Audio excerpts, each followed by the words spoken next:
No niin, otetaan vanha kunnon. Tästä tulee jo perinne. Juoksumattofilosofi. Ei vaan. Käytännön toimenpide, millä saat suoraan merkityksellisyyttä sun arkeen. Jopa onnea, iloa, muuta vastaavaa tämmöistä. Ota toi. Varmasti on tullut ennenkin tää, mutta ota paperi ja kynä. Piirrä keskelle ympyrä. Kirjoita siihen minä.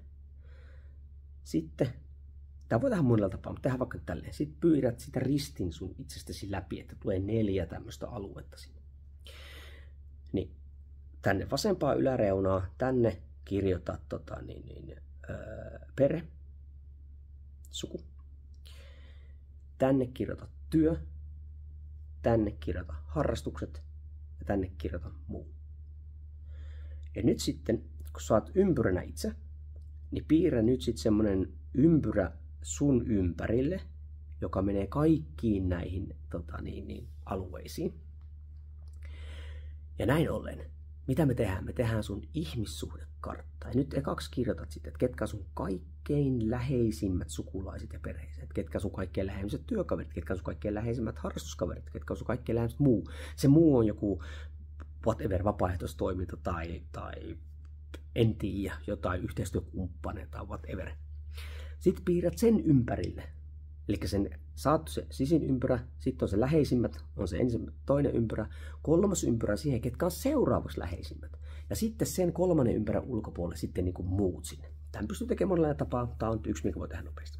No niin, nyt sitten, kun sulla on ne läheisimmät sieltä, sekä sukuperhe, työ, harrastukset ja muu, niin katso sieltä, että sieltä joku semmoinen läheinen, siis semmoinen, mikä on sulle tärkeä ihminen, ja järjestä sen kanssa yhteistä aikaa.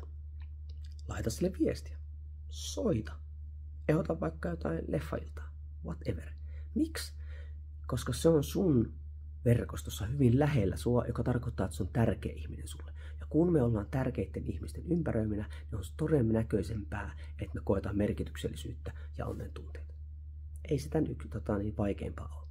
Yksinkertaista, mutta helppoa, koska sun pitää ottaa se yhteyttä. Kun monesti me sille, että ei vitsi, kun sekään ja tämäkään ei soittanut. Me hyvin usein sitten arven myllytyksessä me unohdetaan ne meidän läheiset. Ja hei, sitten jos kaikki läheiset on niitä vähemmän, mulla esimerkiksi on hyvin vähän, mulla on hyvin vähän siinä ekalla ympärillä.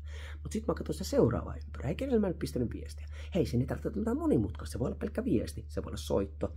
Sä voit Instassa käydä laittaa viestiä tai Snapissa tai TikTokissa, whatever, mikä on sun juttu. Mutta ymmärrätkö tässä, että semmoinen ihminen, joka sä tiedät jo nyt, että sä tuut sen kanssa toimeen, johon sä et ole vähän aikaa ollut yhteyksissä, miksi sä et kysyisi, miten sillä menee. Pieniä periaatteessa askeleita, vääntö jatkuu.